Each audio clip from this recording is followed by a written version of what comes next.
안녕하세요, 여러분. 한 주간도 평안하셨나요? 정영수 목사입니다. 네, 오늘 또 이제 성경 공부를 시작해 보도록 하겠습니다. 오늘은 14과 교회 공동체라는 제목으로 함께 말씀 나누도록 하겠습니다. 함께 보실 말씀은 로마서 12장 4절에서 8절 말씀입니다. 우리 함께 다 같이 한번 읽어보도록 하겠습니다. 시작. 우리가 한 몸에 많은 지체를 가졌으나 모든 지체가 같은 직분을 가진 것이 아니니 이와 같이 우리 많은 사람이 그리스도 안에서 한 몸이 되어 서로 지체가 되었느니라. 우리에게 주신 은혜대로 받은 은사가 각각 다르니 혹 예언이면 믿음의 분수대로, 혹 섬기는 일이면 섬기는 일로, 혹 가르치는 자면 가르치는 일로, 혹 권위하는 자면 권위하는 일로, 구제하는 자는 성실함으로, 다스리는 자는 부지런함으로, 긍휼을 베푸는 자는 즐거움으로 할 것이니라. 아멘. 네, 우리가 이제 지난주부터 우리는 공동체입니다라는 주제로 브랜드 워십 주제 설교를 하고 있습니다.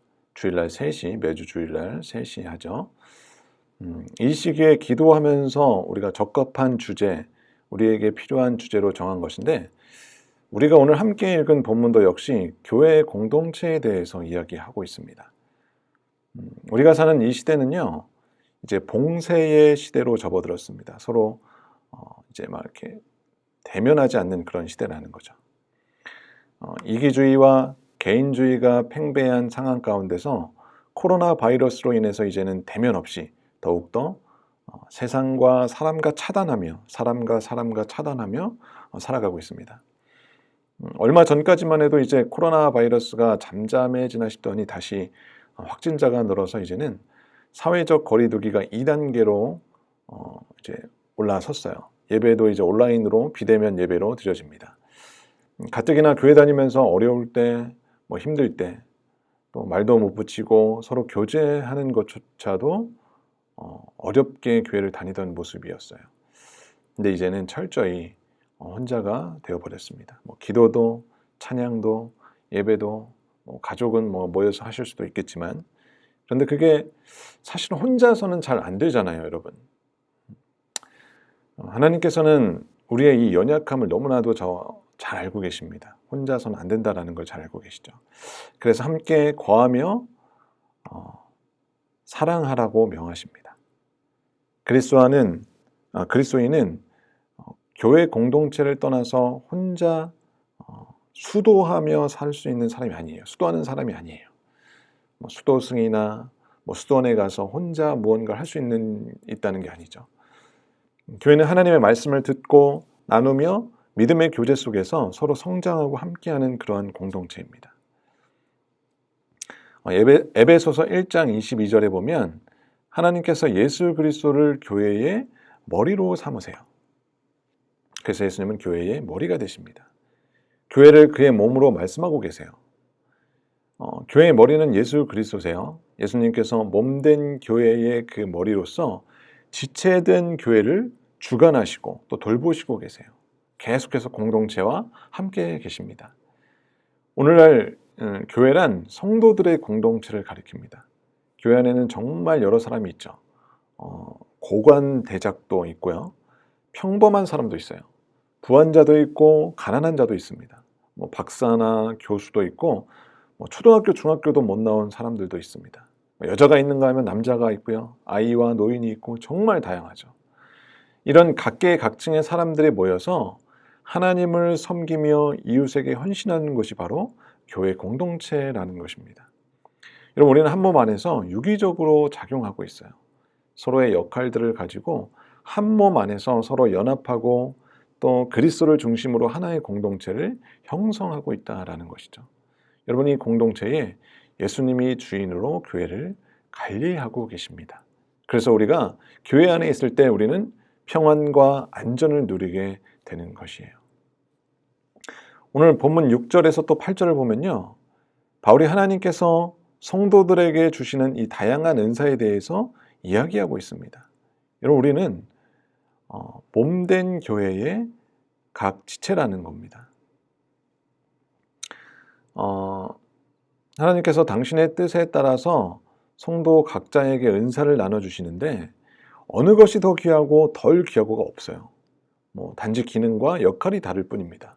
중요한 것은 이 중요한 은사를 어떻게 사용하는가가 중요하다라는 거예요. 이렇게 주신 은사는 서로 합력하여서 선을 이루도록 하기 위함입니다. 성도 각자의 은사는 다른 성도들과의 그 관계 속에서 비로소 능력으로 나타난다라는 것이죠. 함께 신앙생활함으로 기쁨을 나누어서 배가 되고요. 또 슬픔을 나누어서 이 고통의 무게는 덜어지게 되는 거예요. 여러분, 이것이 공동체로 부름받은 그 지체의 복인 줄 믿습니다. 그렇게 그리스도의 몸을 온전히 이루어서 우리가 성장해 나가는 것이에요. 우리 예전교회 성도들은 그리스도 안에서 한 몸이 되어서 지체로 부름받았습니다. 각자에게 주신 하나님의 은혜대로 이 믿음의 공동체 안에서 우리가 하나가 되고 서로 아름답게 섬기면서 성장해 나가길 주님의 이름으로 축복합니다. 자, 이제 오늘 말씀은 짧습니다. 자, 말씀 속으로 한번 들어가 볼까요? 그리스도와 성도의 관계는 무엇입니까? 로마서 12장 5절 말씀 우리 함께 찾아보고 또 답을 한번 적어보도록 하겠습니다. 잠깐 멈춤해놓고 우리 한번 적어볼까요? 네, 뭐라고 말씀하십니까? 예수 그리스도는 머리시고 성도는 그리스도 안에서 한 몸이 된 지체라고 말씀하고 있어요.